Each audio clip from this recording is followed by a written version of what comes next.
Hello friends, मैं अमृत स्वागत करता हूं आपका पावर मिल 2020 ट्यूटोरियल में।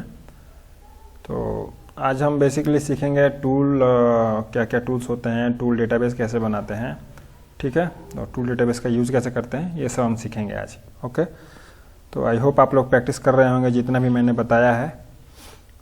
हमने लगभग वर्क प्लान क्रिएट करना, एडिटिंग करना, बाउंड्री और graphic user interface, keyboard shortcuts, ये सब हमने सीख लिया। तो आप इसका रेगुलर प्रैक्टिस करिए, जितना ज़्यादा आप प्रैक्टिस करेंगे उतना ज़्यादा बेहतर होगा आप लोगों के लिए, ठीक है। इंडस्ट्री में काम करना उतना ज़्यादा आसान हो जाएगा।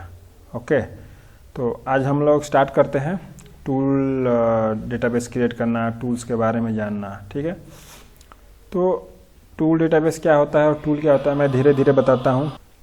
तो लेट्स स्टार्ट और दिस लेक्चर। तो देखिए, टूल क्या होता है, जब भी हम कोई पार्ट लेते हैं, उसे इंपोर्ट करते हैं, तो सिंपली उसकी मैन्युफैक्चरिंग के लिए हमें एक कटर चाहिए होता है, जिसे जनरली टूल कहते हैं, ठीक है। कई तरह का टूल होता है, जैसे मैं अगर यहाँ सिंपली टूल पर जाकर क्लिक करता हूँ तो देखिए कितने तरह के टूल हैं, और भी इसमें है ऑप्शन। देखिए, पहला है एंड मिल। एंड मिल जैसा कि ये इमेज में देख पा रहे होंगे आप लोग, ये बिल्कुल स्ट्रेट टूल होता है और इसमें फ्लूट्स होते हैं, 3 फ्लूट, 2 फ्लूट, 4 फ्लूट। फ्लूट वो होता है जो इसका कटिंग, जो एक्चुअली मटेरियल कट करता है, ठीक है। इसमें सिंपली चाहे वो कार्बाइड का टूल हो या HSS का टूल हो, उसमें एक प्रोफाइल कटी होती है, ऊपर कुछ सैंक होता है और नीचे कुछ लेंथ तक प्रोफाइल कटी होती है। वो प्रोफाइल ही एक्चुअल मटेरियल कट करती है, मटेरियल रिमूव करती है, ठीक है। ये एंड मिल हो गया। ये बॉल नोज हो गया। बॉल नोज क्या है कि सपोज जितने का हम बॉल नोज लेते हैं, 6 का, 8 का, तो उसका आधा ये रेडियस होता है। सपोज मैंने 6 का बॉल नोज लिया, तो इसमें जो बिल्कुल एंड पॉइंट है, ऊपर तो प्रोफाइल होती है, लेकिन जो बिल्कुल एंड पॉइंट है, जैसा कि आप यहाँ देख सकते हैं, यहाँ अगर 6 का बॉल नोज है तो 3 का रेडियस होगा, ठीक है। 8 का बॉल नोज है तो 4 का रेडियस होगा, 12 का बॉल नोज है तो 6 का रेडियस होगा। तो इस हिसाब से होता है, ठीक है। ऊपर नॉर्मल फ्लूट ही होता है, बट नीचे ये बिल्कुल रेडियस होता है। ये ज़्यादातर फिनिशिंग करने के काम आता है, ठीक है। जहाँ भी रेडियस है अगर पार्ट में, तो फिनिशिंग करने का काम आता है, ठीक है। उसके बाद आता है next tip radius. Tip radius क्या होता है कि सपोज मैंने कोई टूल सेलेक्ट किया है, ठीक है। सपोज 8 का एंड मिल मैंने सेलेक्ट किया है, तो उस एंड मिल का जो सबसे कॉर्नर पॉइंट, ये जो पॉइंट होता है, तो इस कॉर्नर पे रेडियस कटा होता है, ठीक है। वो रेडियस हम अपने हिसाब से डिजाइन कर सकते हैं, अपने हिसाब से जो भी हमें चाहिए वो रेडियस हम प्रोड्यूस कर सकते हैं वहाँ पे। Suppose 8 × 1 R, 8 × 2 R, 6 × 1 R, 6 × 0.5 R, ठीक है। इस तरह का रेडियस होता है उस टिप पे, ठीक है। तो ये एक टूल है। और कई बार ऐसा होता है, इंसर्ट कटर यूज़ करते हैं हम लोग। सपोज जहाँ हमें ज़्यादा मटेरियल कट करना है, तो वहाँ हम इंसर्ट कटर यूज़ करते हैं। वो एक टूल होता है जिसमें 2 ही फ्लूट होते हैं, उसमें 2 इंसर्ट हम ऐड करते हैं, और उस इंसर्ट में रेडियस होता है। अब वो रेडियस कुछ भी हो सकता है, 4R का, 0.8 R का, कई सारे स्टैंडर्ड रेडियस टूल्स आते हैं जिनमें वो ऑलरेडी रेडियस बना होता है। तो इस तरह का टूल हम यूज़ कर सकते हैं, ठीक है।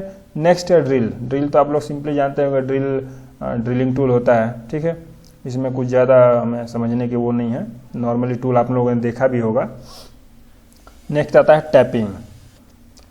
टैपिंग में क्या होता है कि टैप एक तरह से, सपोज मुझे कहीं थ्रेड क्रिएट करना है इनसाइड किसी बोर में या किसी होल में, तो वहाँ हम टैपिंग टूल का यूज़ करते हैं। पहले ड्रिलिंग करते हैं, फिर उसमें इंटरनल थ्रेडिंग करते हैं, आईडी में उसकी थ्रेडिंग करते हैं, ठीक है। उसके लिए हमें इस टैपिंग टूल की ज़रूरत पड़ती है। कई तरह के टैप होते हैं, वो हम आगे सीखेंगे धीरे धीरे, ठीक है। जैसे M2, M4, M5, M6, अलग अलग तरह के टैप होते हैं, उनका पिच भी होता है, ठीक है। नेक्स्ट आता है थ्रेड मिल। देखिए, इन दोनों में अंतर यही है, जो टैपिंग है ये किसी भी होल का इनसाइड वो थ्रेड क्रिएट करता है डायरेक्टली, लेकिन ये जो थ्रेड मिल है ये इनसाइड और आउटसाइड दोनों साइड थ्रेड क्रिएट कर सकता है। अगर मुझे किसी बोल्ट के आउटसाइड थ्रेड चाहिए तो भी मैं इसका यूज़ कर सकता हूँ, और किसी होल के अंदर थ्रेड चाहिए मुझे तो भी मैं इसका यूज़ कर सकता हूँ। ये दोनों जगह यूज हो सकता है, ठीक है। तो लेकिन इसकी प्रोग्रामिंग थोड़ी क्रिटिकल होती है, थोड़ी सी टिपिकल होती है कंपेयर टू दिस वन। ये इसकी प्रोग्रामिंग बहुत आसान होती है, वो हम धीरे धीरे सीखेंगे अभी के कोड्स क्या क्या होते हैं इन सब के लिए अलग अलग, वो भी सीखेंगे। नेक्स्ट है हमारा टिप डिस्क टूल। जैसा कि आप नाम से समझ पा रहे होंगे, डिस्क की तरह होता है, टी आकार में होता है ये टूल, ठीक है। उसकी कुछ थिकनेस होती है, उसका कुछ डाया होता है, जिसमें टूल का डाया आप लोग देख सकते हैं यहाँ टूल का डाया अलग होता है, सैंक का डाया अलग होता है और होल्डर का डाया अलग होता है। ये 3 प्रोफाइल में इसको डिजाइन किया जाता है। जहाँ भी सपोज अंडर कट करना है वहाँ इस टूल का यूज़ करते हैं।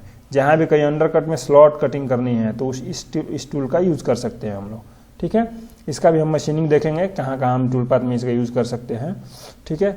Next of centre tip radius, आप लोग ध्यान से देख सकते हैं यहाँ पे कि इसका जो सेंटर है, ये जो टिप है वो सेंटर पे नहीं है, ठीक है। इधर रेडियस ज़्यादा है और इधर रेडियस कम है, ठीक है। तो ऐसे भी टूल का यूज होता है, स्पेशल टूल्स होते हैं स्पेशल पर्पज के लिए, ठीक है। नेक्स्ट है बैरल टूल। देखिए सपोज मेरी ये जो रेडियस है, मुझे इस रेडियस का प्रोफाइल अगर क्रिएट करना है, अंडरकट करना है, या मेरा कोई पार्ट है जो नेगेटिव एंगल में है इस रेडियस में, तो मैं वहाँ इस टूल का यूज़ करूँगा, ठीक है, बैरल टूल का। नेक्स्ट है टेपर्ड स्फेरिकल टूल। आप लोग देख सकते हैं कि ये एक तो टेपर भी है और पॉइंट पे स्फेरिकल है, ठीक है। तो जहाँ भी हमें जैसे प्रोफाइल की जरूरत पड़ती है उस हिसाब से हमें टूल डिजाइन करना पड़ता है। ये देखिए टेपर भी है ऐसे और यहाँ कॉर्नर पे आपका स्फेरिकल भी है, ठीक है। नेक्स्ट आता है टेपर टिप्ड टूल। कहने का मतलब ये तो टेपर भी है और ये जो एरिया है वो टिप है, यहाँ भी रेडियस होता है, ठीक है। 1 आर हो 2 आर हो जो भी हो, तो इस तरह का भी टूल यूज होता है। नेक्स्ट है डॉटल कटर। ये कटर स्पेशल डिजाइन किया जाता है। सपोज कहीं मुझे 4 डिग्री 5 डिग्री कोई वर्टिकल वॉल है और वो 4 डिग्री 5 डिग्री इतने डिग्री नेगेटिव एंगल में है, तो वहाँ पे मुझे मशीनिंग करने के लिए इस डॉटल कटर की ज़रूरत पड़ती है। वहाँ मैं जैसा कि मैं एयरस्पेस में काम करता हूँ तो वहाँ एक पार्ट आता है कैरेज रिब, जो एयर ब्रेक में काम आता है। तो उसमें जो वर्टिकल वॉल होता है वो 4 to 5 डिग्री नेगेटिव एंगल होता है, तो वहाँ मैं इस टूल का यूज़ करता हूँ, ठीक है। ये टूल जनरेट करना भी एक थोड़ा सा टिपिकल है, वो सब हम सीखेंगे धीरे धीरे। ये नॉर्मल है फॉर्म टैप, इसमें हम अपना टूल बना सकते हैं। जो मुझे डिज़ाइन चाहिए टूल का वो मैं क्रिएट कर सकता हूँ और मैं आगे ऑर्डर दे सकता हूँ कि मुझे ये टूल चाहिए, ठीक है। ये राउटिंग टूल है, जैसा कि आप देख सकते हैं। कहीं भी मुझे अगर ऐसा प्रोफाइल चाहिए, ऐसा, आप इस प्रोफाइल को ध्यान से देखिए, ऐसा मुझे अगर कहीं प्रोफाइल चाहिए, या तो दोनों साइड भी हो सकता है या एक साइड भी हो सकता है, तब मैं इस टूल का यूज़ करूँगा। मुझे सपोज ये रेडियस चाहिए, ठीक है, बिल्कुल ऐसा प्रोफाइल चाहिए मुझे, जैसे मैं माउस घुमा रहा हूँ उस तरह के प्रोफाइल पर टूल चलाने के लिए ये टूल सबसे बेस्ट है, ठीक है। वो एक रेडियस क्रिएट कर देगा वहाँ पे, ओके। नेक्स्ट है टर्निंग प्रोफाइल। ये तो सिंपली है, CNC टर्निंग में यूज होता है इसका, मटेरियल कटिंग के लिए। और उसके बाद है टर्निंग ग्रूविंग। ग्रूविंग क्या होता है, सपोज कोई मेरा होल है, ठीक है, और उस होल से 10 mm डाउन जाकर मुझे ग्रूविंग कटिंग करनी है, जहाँ मैं या तो बियरिंग कहें या कोई एक रिंग फिट कर सकता हूँ मैं अंदर में, होल के अंदर, तो उसे ग्रूविंग कहते हैं। उसकी कटिंग के लिए इस टूल का यूज़ करते हैं, ठीक है। नेक्स्ट है इंस्पेक्शन प्रोब। ये क्या होता है कि जिस कंपनी में CMM होता है, जो हाईली प्रिसाइज्ड होता है इंस्पेक्शन करने के लिए, ठीक है, उसकी एक्यूरेसी बहुत हाई होती है। बड़े बड़े पार्ट्स की चेकिंग मैनुअली नहीं कर पाते हैं, जहाँ वहाँ हम CMM का यूज़ करते हैं उस डायमेंशंस को चेक करने के लिए, तो वहाँ इस टूल का यूज होता है। इस प्रोब को, इसे प्रोब कहते हैं। तो इसके सहारे हम डायमेंशन चेक करते हैं, ठीक है। तो ये क्वालिटी में इस टूल का यूज होता है, ओके। प्रोडक्शन में बहुत कम ही यूज होता है इसका, ना के बराबर शॉप फ्लोर में। इसका सिर्फ यूज क्वालिटी में होता है, CMM में खासकर, ओके। तो हमने टूल्स सीख लिया, क्या क्या टूल्स हैं, ठीक है। नेक्स्ट हम चलते हैं टूल डेटाबेस पे। टूल डेटाबेस क्या होता है मैं दिखाता हूँ आप लोगों को। जैसे यहाँ देख सकते हैं आप लोग, ये जो एरिया है मेरा टूल डेटाबेस है, ठीक है। तो ये डेटाबेस ऑप्शन है, ठीक है। ये हम क्रिएट करके देखते हैं। सपोज मुझे कोई एंडमिल टूल डेटाबेस में ऐड करना है, ठीक है। मैं एंडमिल पर क्लिक करता हूँ। इससे पहले मैं आप लोगों को ये दिखा देता हूँ कि टूल डेटाबेस होता कहाँ है, ठीक है, और कैसे मतलब उसको हम देख सकते हैं। तो सबसे पहले टूल डेटाबेस देखने के लिए मुझे C ड्राइव में जाना पड़ेगा, ठीक है।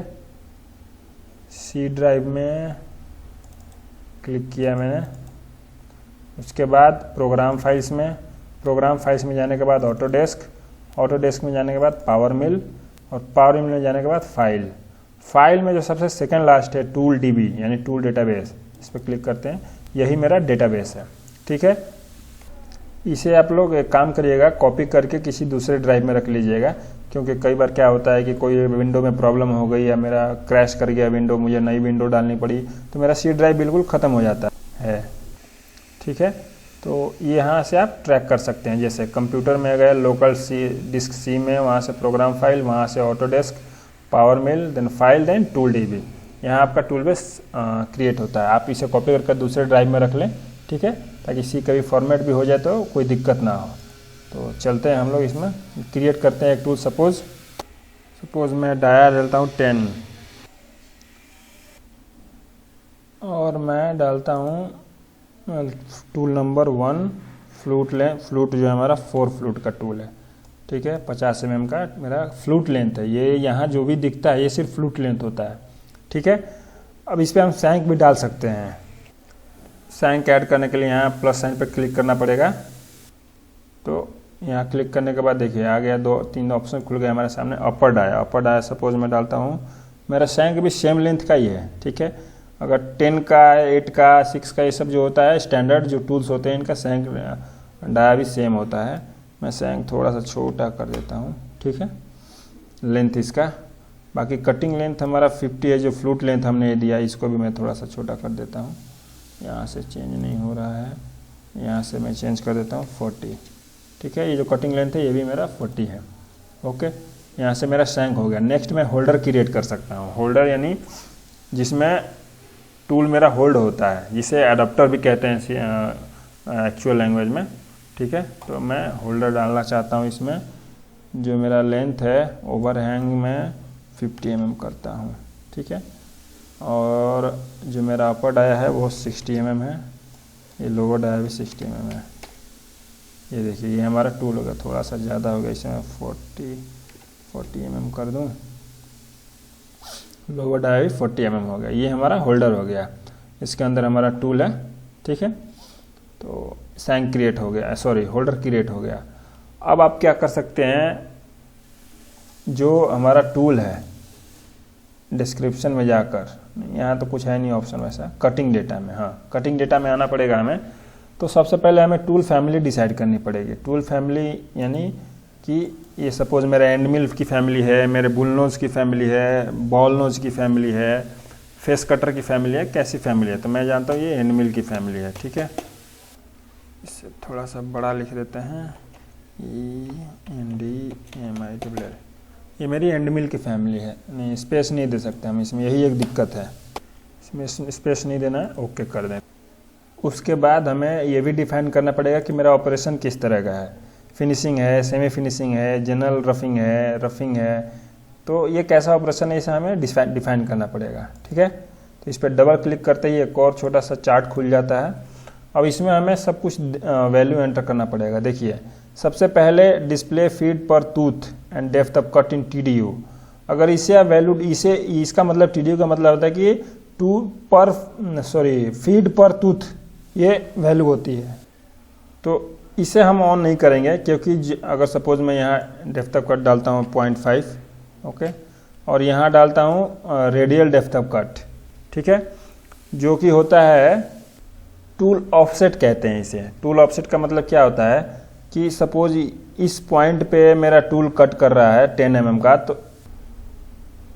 तो इस पॉइंट से 10 mm का कटर अगर कट कर रहा है यहाँ पे, तो नेक्स्ट कट में वो कितना शिफ्ट होगा, इसे टूल ऑफसेट कहते हैं। ठीक है, वो कितना mm शिफ्ट होकर कटिंग स्टार्ट करेगा, जिसे स्टेप ओवर भी कहते हैं। टूल ऑफसेट कह लो या स्टेप ओवर कह लो, कुछ भी कह सकते हैं आप लोग। ठीक है, या तो स्टेप ओवर कह लिया, टूल ऑफसेट कह लीजिए। ओके, तो मैं हमेशा एक चीज़ का ध्यान रखिएगा कि जो टूल ऑफसेट होता है, जो स्टेप ओवर होता है, वो टूल डाया का 60% लेते हैं हम। ये एक स्टैंडर्ड तरीका है। ठीक है, इसमें समय भी बचता है और फिनिशिंग भी अच्छी आ जाती है। अगर आपको और ज़्यादा फिनिशिंग चाहिए तो आप स्टेप ओवर कम कर सकते हैं, लेकिन स्टेप ओवर कम करने का एक फॉल्ट ये भी है कि उसमें लाइनिंग बहुत ज़्यादा है। जितना कम स्टेप ओवर उतनी ज़्यादा लाइनिंग आएगी। ठीक है, तो इसे अवॉइड करने के लिए हम approx 60% of tool dia step over लेते हैं। तो मैं सपोज 10 का है तो मैं अराउंड 6 ले लेता हूँ, ठीक है, 60%। ओके, अब मैं इसे क्लोज करता हूँ। देखिए TDU में रहने का क्या एक वो है, खराबी है, मैं दिखाता हूँ। मैंने डाल दिया था वैल्यू, अब मैं देखिए मैंने वापस ओपन किया, डेप्थ ऑफ कट मेरा उतना ही है, लेकिन ये रेडियल डेप्थ ऑफ कट 0 हो गया, ठीक है। तो इसे अवॉइड करने के लिए मैं क्या करूँगा, मैं पहले इसे ऑफ कर दूँगा, ठीक है, ये ऑफ ही रखना है। ओके, अब मैं ओपन करता हूँ और उसमें एंट्री करता हूँ वैल्यू की। मैं यहाँ डेप्थ ऑफ कट डाल देता हूँ 0.5, एल्यूमिनियम के केस में मैं बात कर रहा हूँ, ठीक है, और ये डालता हूँ 6 mm, ठीक है।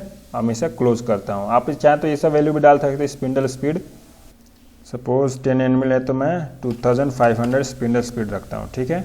और जो कटिंग फीड है वो मैं सपोज डालता हूँ कि 1500, ये मेरा कटिंग फीड है। ये ऐसा नहीं है कि आपको ये ही रखना है, ज़रूरत पड़े तो आप अपने हिसाब से चेंज भी कर सकते हैं अच्छी फिनिशिंग लाने के लिए, ठीक है।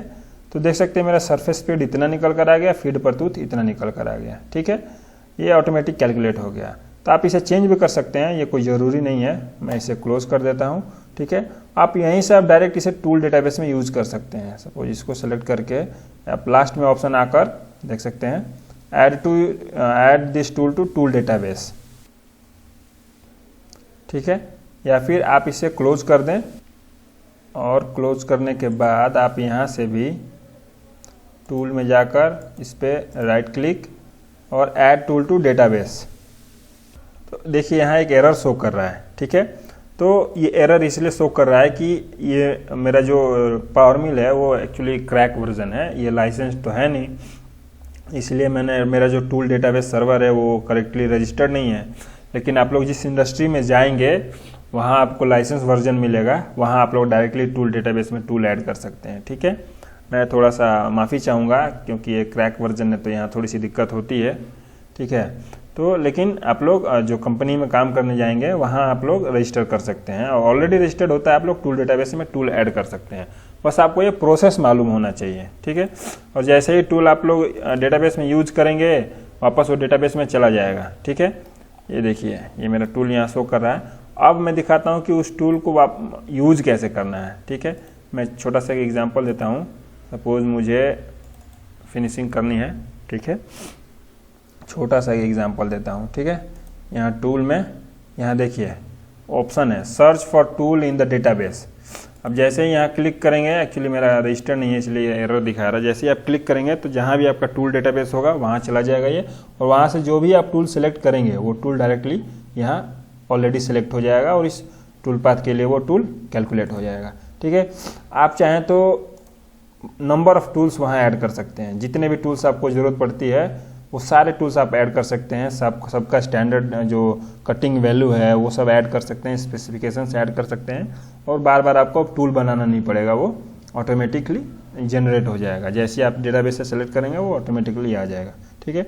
बट कई बार क्या होता है कि उसे चेंज भी करना पड़ सकता है, कोई मटेरियल चेंज हो गया, कुछ और चेंज हो गया, मॉडल के हिसाब से टूल का जो कटिंग पैरामीटर्स है वो भी चेंज करना पड़ता है। कभी अच्छी फिनिशिंग लाने के लिए पैरामीटर्स चेंज करना पड़ता है, ठीक है। आप लोग ये दोनों चीज़ें कर सकते हैं, ठीक है। तो ये टूल डेटाबेस हमने समझ लिया है, ओके।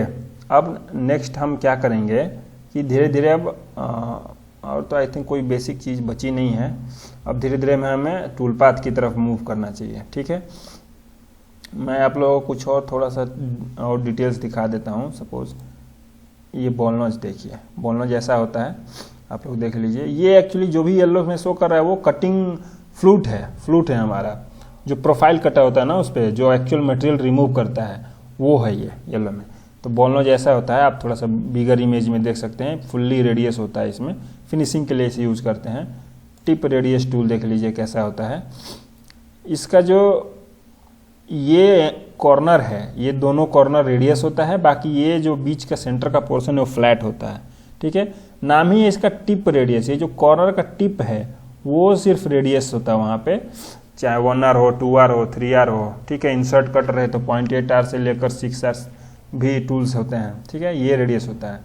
नेक्स्ट है ड्रिल टूल। ड्रिल टूल तो सिंपल होता ही है, ठीक है। ड्रिल टूल में एक चीज़ और बता दूँ आप लोगों को कि कई बार आपको वैल्यू चेंज करनी पड़ती है, कई बार ये जो एंगल है ये चेंज करना पड़ता है। 45 डिग्री का टूल डालना पड़ता है, 60 डिग्री, तो अलग अलग तरह का, कई बार फ्लैट टूल भी आते हैं, ठीक है। तो अलग अलग ऑपरेशंस में अलग अलग टूल यूज़ होता है, ठीक है। ये सारे पैरामीटर्स हम सीखेंगे जब हम लोग एक्चुअल टूल पाथ जनरेट करना सीखेंगे तो, ठीक है। ये टैपिंग है। टैपिंग में आप लोगों को सीखना पड़ेगा थोड़ा बहुत कि पिच क्या होता है, कैलकुलेट कैसे करते हैं, पिच के हिसाब से ड्रिल साइज क्या होता है, ठीक है। ये सब आप लोगों को सीखना होगा, मैं सिखाऊंगा, आगे बताऊंगा भी। तो कैसे इसे कैलकुलेट करते हैं, उसके लिए आरपीएम कितना होता है, फीड कितना होता है, ठीक है। तो ये सब हम सीखेंगे धीरे धीरे। सेम वही चीज़ थ्रेडमिल के लिए भी होता है, ठीक है। Next, tip disc radius. जैसा कि मैंने बताया था कि ये टिप डिस्क में इसकी कुछ थिकनेस होती है, कॉर्नर पे रेडियस भी होता है, ठीक है। जितना का रेडियस चाहिए आपको उस हिसाब से टूल डिजाइन कर सकते हैं आप लोग, ठीक है। इसका डाया भी होता है और सैंक डाया अलग होता है, ठीक है। और जो होल्डर होता है वो होल्डर डाया अलग होता है, ठीक है। तो इस तरह से अलग अलग टूल हैं। नेक्स्ट, ऑफ सेंटर, ठीक है।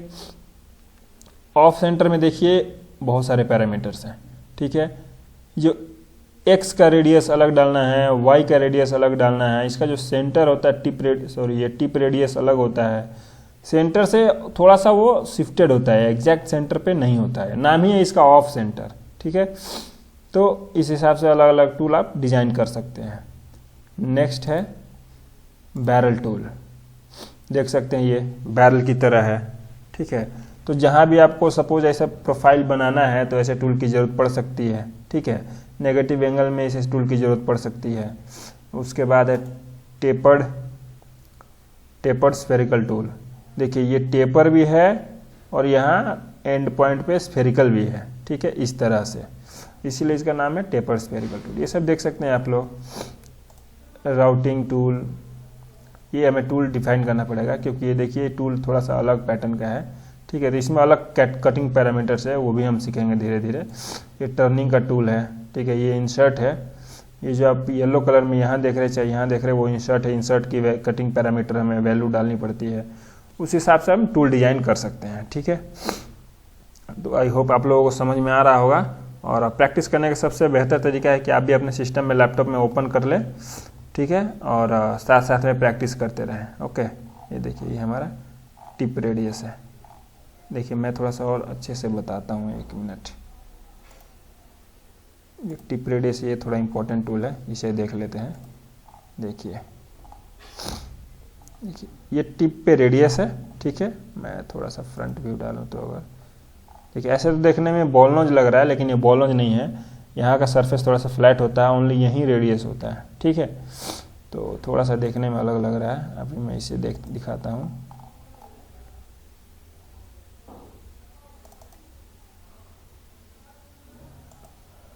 एक्चुअली सॉरी, वो टी कटर जो है वो इंपोर्ट नहीं हो पा रहा है, ठीक है, वो ओपन नहीं हो पा रहा है। कोई नहीं, जब हम टूल पाथ जनरेट करेंगे ना तब हम सारे टूल्स देखेंगे, कोई दिक्कत की बात नहीं है। तो यहाँ तक आप लोगों का आई होप समझ में आया होगा।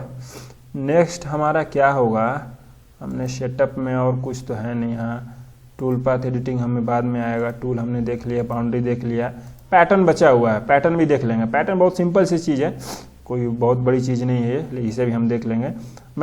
लेकिन मैं तो कहूँगा कि सबसे बेस्ट तरीका है पैटर्न सीखने का, जब भी कोई मॉडल आता है ना तो उस मॉडल के दौरान ही हम पैटर्न बनाना सीख लेंगे। जब भी हम 2D, जैसे कि मैं टूल पाथ में दिखाऊँ आपको, तो जो कर्व मशीनिंग है उसमें जो 2D कर्व एरिया क्लियरेंस है, 2D कर्व प्रोफाइल है, तो इन सब में हमेशा पैटर्न की ज़रूरत पड़ती है, ठीक है। बिना पैटर्न के नहीं हो पाते हैं, दिक्कत होती है। तो उस वक्त भी हम सीख सकते हैं पैटर्न बनाना, ठीक है। ये भी एक तरीका है, या फिर उसका एक सेपरेट क्लास ले सकते हैं हम लोग पैटर्न बनाने का, ठीक है। होल फीचर सेट, हाँ ये भी हमें सीखना है। जब भी हम ड्रिलिंग करेंगे तो किस तरह से होल फीचर बनाएंगे वो ही सीखना है हमें, ठीक है। बाकी फीचर ग्रुप में कुछ नहीं है। वर्क प्लान हमने सीख लिया, मॉडल सीख लिया। मॉडल में भी थोड़ा बहुत सीखना है, ट्रांसफॉर्म कैसे करेंगे, रिवर्स मिरर कैसे करेंगे मॉडल को। सपोज एक पार्ट में 2 पार्ट, एक रॉ मटेरियल में 2 पार्ट बना सकता हूँ, एक एक्चुअल मिरर।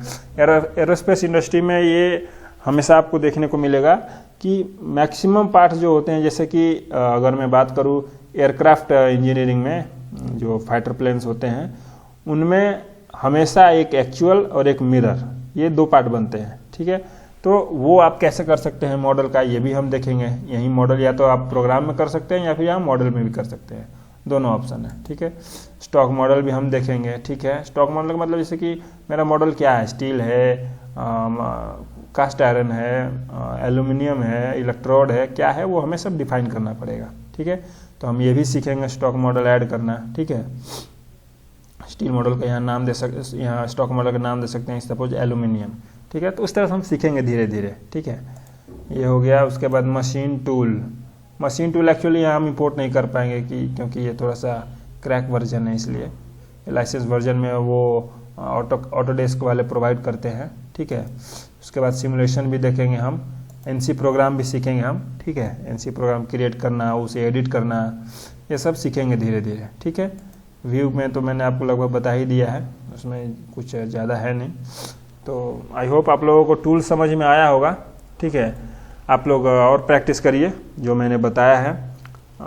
टूल का जो कटिंग पैरामीटर है उसे ऐड करिए, उसे चेक करिए, अलग अलग वैल्यू डालकर, डाया अलग चेंज करके, सैंक चेंज करके, रेडियस चेंज करके अलग अलग टूल बनाकर आप लोग प्रैक्टिस कर सकते हैं। ठीक है, तो फिर मिलते हैं नेक्स्ट क्लास में, तब तक के लिए धन्यवाद, थैंक यू।